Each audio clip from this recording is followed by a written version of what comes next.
Hennies, welcome back to my channel. Guys, I cannot believe it is literally December. Where has the year gone and where has it flew by? I literally feel I blanked and it's almost like 2025. This is kind of crazy. What a year is what I'm gonna say. I've had some very high ups, but I've also had some of my lowest lows, that is for sure. I wanted to do an end of the year recap sort of video where I'm not necessarily gonna discuss my stuff, but more so get you guys geared up of what your year has been, how can you reevaluate it, and then what can you do for 2025? What are the goals? Where are we trying to go with our journey, with our acting industry and our career? And what are some things we wanna do for 2025? I'm gonna do it in two parts. One of them is going to be for active actors. So actors have already started their career this year and they're kind of seeing how it all went. And then the next part of this video, I'm gonna talk about for new actors, people who would like to get started but have not started this year. How can you start and what goals should be setting for yourself for 2025 so you can get started in your acting career? Let's get into it. For my current actors, my Hennies that are in this industry as we speak, I'd like to say, first of all, congratulations on making it in another year. I think this industry has taken a huge toll on everyone and on everything. This is like, I guess, a PSA for everyone. Our industry is not the same. Not even 5 years ago, our industry has significantly changed. COVID has changed a lot. And I think even the strike as well mixed in has already changed the game as well. There's a lot of production companies that don't exist anymore because they kind of went out of money from the strike. The economic sort of inflation does not help that as well. The strike changed the game. There's a lot of different rules now, different ways we play. And yeah, the way we did work 5 years ago and like even in 2018 and 2019, right before COVID, is nowhere near the same the way we do things now. And I think there's some new things that we need to think about, some new things we got to talk about in how you want to be an actor and how you want to sustainably do it the proper way with good mental health and a good head on your shoulders and not feeling burnt out. So this is something to keep in mind. I like to do, what I do the first thing as an active actor is I just take a look at my entire year. I kind of go through month to month and I kind of write everything out and talk about what has happened. Okay, January, I look at how many auditions I did for the whole year, for January, February, March, every single month. I take a look what casting directors have seen me, what casting directors have not seen me. I actually rewatch all my videos and I take a look, how well did I do in the beginning of the year? Were there some videos better? Were some videos not? I sometimes don't even notice that there was moments where I actually ended up auditioning for a specific show more than once, but because it happened in like a 4-month break, I forgot that 4 months ago I did audition for the show. So I'm like, oh, this is good to know. Okay, so they liked what I did because they did call me back for a second audition. I also take a look at my relationships with my agents. I'm like, did I enjoy this year with my agent? Was this a good year? Did I try to have a meeting with my agent? Did I try to have a chat if I'm not happy? Did I have an end of year discussion with them? Did you guys connect and talk about how your year went together? This is highly important because your agent is there to help you with your career. So if you do not feel like your agent is pushing you and getting you anywhere, then this is something you have to write down for yourself and be like, okay, we might have to change our agent because this is just not working. It was not working the whole year. Now, I don't recommend you just like leaving your agent out of nowhere. I always recommend by trying to work with the agent. Like, have a meeting, let them know how you're feeling, obviously professionally, don't like get into a fight. Professionally, have a meeting with them, chat with them, tell them how you're feeling, tell them how you felt like your year was, hear them out, ask for advice, see what they say. Maybe there's some things that you didn't notice or you didn't know and they can tell you, and it kind of helps you to understand more what is going on.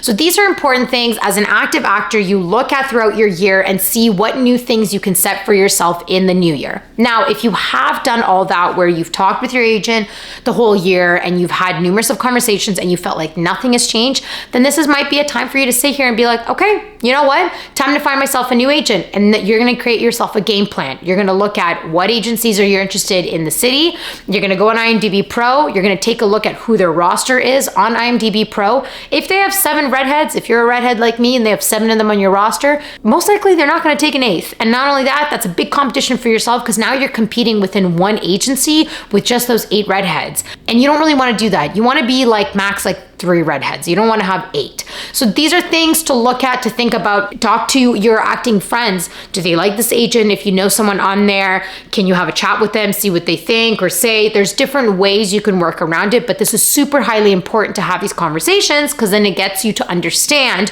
what is going on and how you can move forward. I like to ask myself, did I learn anything from this year? Did I improve on things that I actually had set for myself in the beginning of 2024? This is also important. If one of your goals was to do class this year, but you never did class, ask yourself why. Was it finances? Was it you were scared? Did you maybe not even consider it? Did you not look for class? Maybe you couldn't find class at all. Like, what is the reason why you didn't do the goal that you had set for yourself in the year before? And I'm talking realistic goals. If one of your goals was like to book a massive TV show and you have countless auditions, but you didn't get it, that's no. Like, it will happen. That takes time. That's all I'm talking about. I'm talking about legit goals where you're like, I'm going to get new headshots this year, but then you never got new headshots. Why did you not get new headshots? Is there something that stopped you, or you changed your mind about, or were you scared, that you can kind of reflect on, and can we do it in 2025? This is also highly important. Have you done class? And what's going on with class?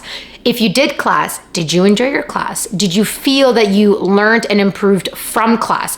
This is something interesting I like to look at, because class is where you really get to learn and kind of move forward as an actor and learn and build your confidence and make mistakes and fail and all that good stuff. Take a look at your classwork for that the entire year. If you feel that you did your classwork and you didn't improve, okay, this is a conversation you can have with yourself, with your agent, and also specifically the teacher as well. You can have a chat with them and just be like, hey, listen, I feel like I did not move forward anywhere. I did not kind of proceed. I feel like I didn't learn. What is happening? Sometimes it could just be your own, bad voice saying this, but sometimes you may feel that this is not right. Did you enjoy class? This is another question I like to ask myself, because if you did not enjoy class, then you should not be continuing with that class and paying it. That means that class is not for you. Could also mean the teacher just doesn't connect with you, and that's fine. I have gone through numerous of different classes in the city, and there were some that worked for me in the moment. I was like, this is exactly what I need. But after a year, I'm like, you know what? I don't need this style anymore. I need something different. Sometimes I got used to the style and I'm like, I don't feel like I'm challenged anymore. So I had to switch it up, and that will happen constantly. Right now, I'm loving Pro Actors Lab. I feel like Pro Actors Lab is where I need to be. I feel that I am in the right headspace. I feel like every class I'm improving on something. I'm doing some pretty crazy stuff and hard scenes, and I love it. Who knows? Maybe 2 years from now, I'm gonna wanna try something else. Maybe I'm gonna wanna do a specific technique, or maybe I'm gonna do only improv classes or comedy or Meisner, whatever it may be. But right now, I feel that the Pro Actors Lab works for me. So ask yourself, is your class working for you? Yes or no? Now we can talk about your package. How's your package doing? Maybe it's time for an update. Maybe you haven't updated it in a very long time, or you have a bunch of new stuff that you did this year that you can add. Guys, I talk about this all the time. Your demo should be updated whenever you have new stuff. Don't forget about it and then update it 3 years later with work that you did 3 years ago. If you are constantly doing stuff, if you have new stuff, remember to always update it into your demo. Your headshots. Are your headshots 5 years old? Might be time for some new ones. You can sit there and think, do I want to keep the look that I want, or do I want to change it? When I was going into, I think it was 2022 into 2023, I was like, I'm literally thinking about being ginger. Like, I want to be a redhead. Like, I cannot stop thinking about it. So I made a goal for myself that coming into the new year, we're going to really discuss this. I'm going to have a meeting with my agent. We're going to sit down. We're going to have a full-blown one-on-one and be like, what do we think? Is this a change I should be doing?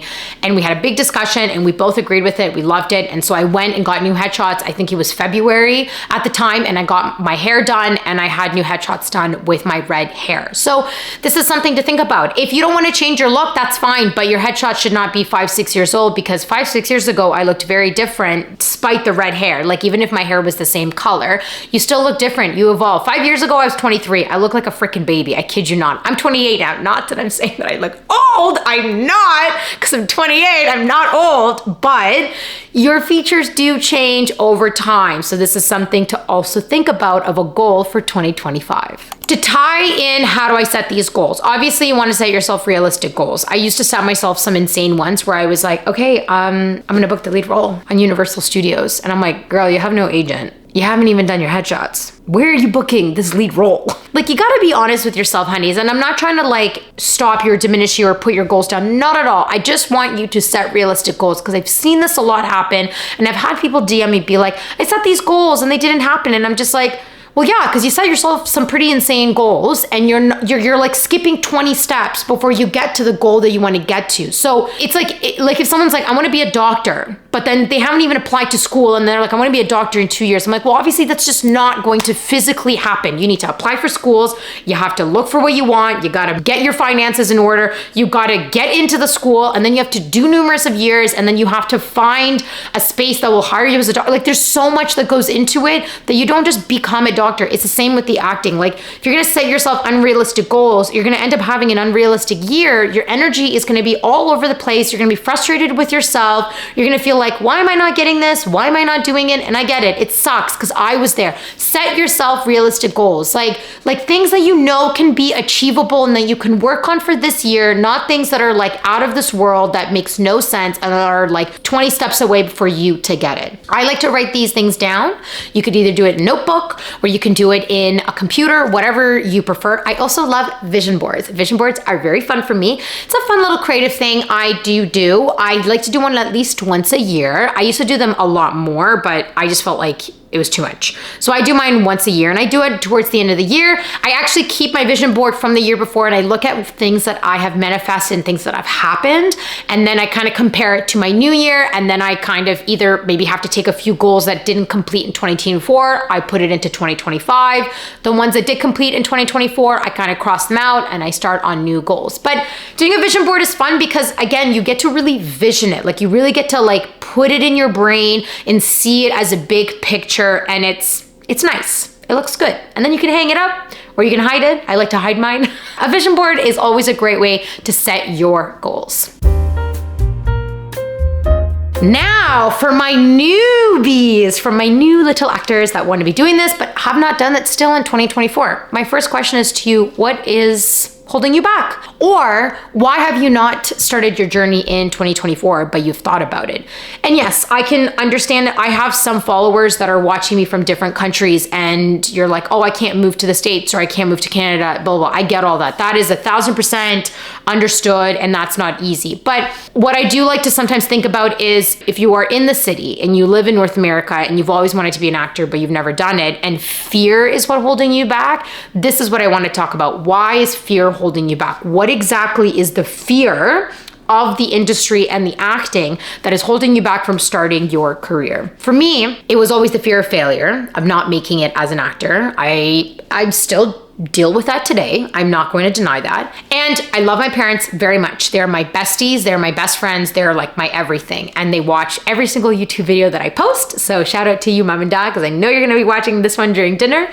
But I have a big want to not disappoint my parents and do very well for them. And that's something that I also am trying to, break free from and deal with it and whatnot. But that was something that held me back a lot in the beginnings of my acting time and beginning of me starting my journey to like not go full force because I was afraid by doing this, I could disappoint them if it doesn't turn out the way I wanted to. And then not getting where I thought I should be getting from a specific time is like my fear of failure coming true. So my question is, what is your fear of in the industry? What is stopping you from really moving forward? Now, if you have goals like to move to Canada or move to Toronto or the States, what are some realistic goals you can set for yourself to get yourself there? There's a lot going on right now with the PR process. And I know this because my fiance is working on getting his PR. It's a lot of work. I totally understand that. But is there acting in your city or in your country that you're in? It's a great way for you to get started because while you're trying to get yourself to come here, you can still do the acting in your country. A, this is still stuff you can add on your resume. B, this is still practice and stuff for your demo. Even if it's in a different language, that's fine. And C, it's like I said, it's still putting yourself in the industry. You are still working, you're still learning. It's not like you're coming into North America completely fresh and you're not getting it done at all. If you're already living in the city, some goals that I would have yourself set with is class. Class is something 100% I highly recommend. If you are not living in the city and you are unable to come to class, Zoom classes are always an option. A lot of studios do this. Guys, during COVID, this blew up because people are like, how are we supposed to do class? We can't be in studios, but people still need to train. So how do we do this? So every single studio in the city and all around the world was doing classes over Zoom.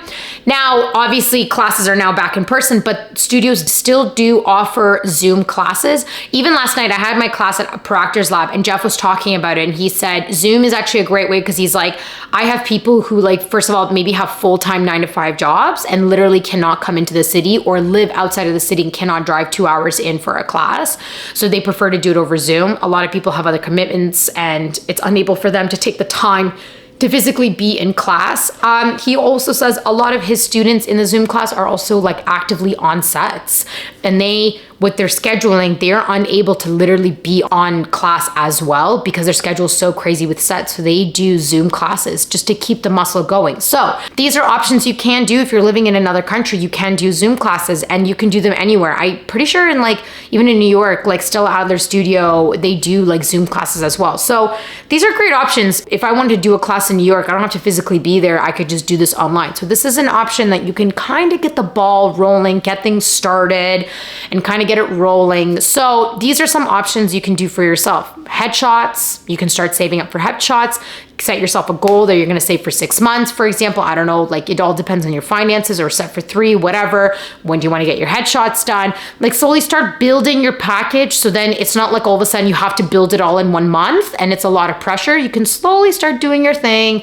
No pressure, get yourself going. And then soon enough, you're going to be in the industry. I do want to talk about one kind of really big thing that I think is important to know when you're starting yourself in this industry. And even for my new actors that are already in the industry, but kind of getting their ball rolling, I highly recommend you having a full-time job. And I'm only saying this based on my own experience. And I'm saying this because the industry has changed a lot. I'm right now working 2 serving jobs, and I'm also doing my social media during the day. My ideal schedule would be like working 9-to-5 job at a company doing social media, and then I don't have to serve at all. But most of these social media jobs are like half hybrid, where most of the editing and the planning happens in the comfort of my own apartment. The only time I have to do anything is really just go shoot the content, which is already pre-planned like 2 weeks to a month in advance. So it is doable. And I mean, if I was booking work constantly all the time, I probably wouldn't be doing these jobs at all. But it is highly, highly, highly important for you to have a job that is sustainable, that is able to pay you on a 9-to-5 basis, that has a steady paycheck, because this industry is in a very interesting spot. And we started off on a very slow run.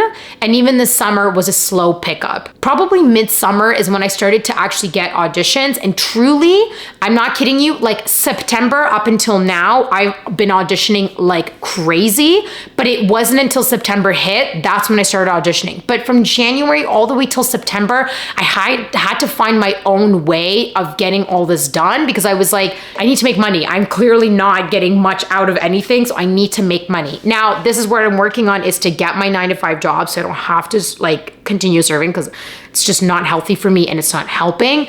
But this is just something I do want you all to think about, that you don't have to have those like crappy little jobs where you have to work overnight just to do it. Like nobody really runs to the casting office anymore. Everything's online, everything's self-tape, like everything's done at home. Maybe once, Makita, in the last 1.5 years, my fiance had to go in person, and it was for a callback and it was for a commercial. Everything else that we have done have not been in person. They've all been Zoom callbacks, or Zoom auditions, or self-tapes. So it does make it easier for you to have that 9-to-5 type of job while also being an actor as well. Some of my own goals for myself for 2025. I haven't fully done this myself, so this is something I do have to like sit down and write out. But a few things that I've thought about was, first of all, my relationship with my agent is amazing. I want to continue growing my relationship with them and working on it, and just really connecting. I feel so good about it, and I feel like I'm on a really good track, and I made a good decision in switching agencies, and I feel honestly amazing. So that's one thing that I have for myself, is to continue that relationship and grow in the communication and everything. I'm still on hold for my TV show, which I'm like, why am I on hold? I'm like, just tell me yes or no. So I'm still on hold, but I definitely want to audition for certain casting directors a lot more. And that's a conversation that I have to have with my agent. And there's definitely not just like I want to audition for certain casting directors, but I definitely really want to hone in on that bookings. I really feel that 2025 is going to be a really great year. So I'm excited about that. Another goal for myself is I'd like to try other acting classes. So I've been thinking about doing some sort of comedy, some sort of like improv, something in that area. So I'm interested in looking in more to that. And I think I want to get back into Meisner.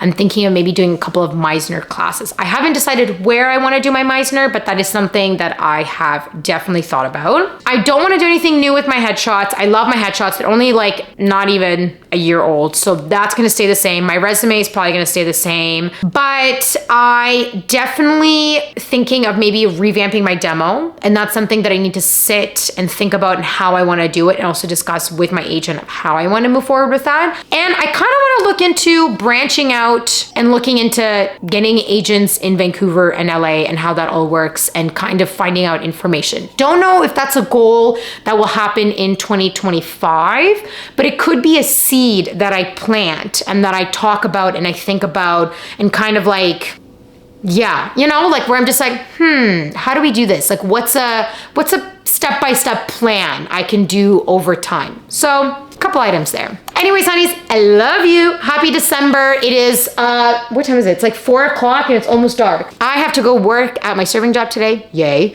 I'm closing today. Yay. I love you, honeys. I'm gonna rent my serving job, and I'm gonna see you all next Friday. Mwah. Bye, honeys.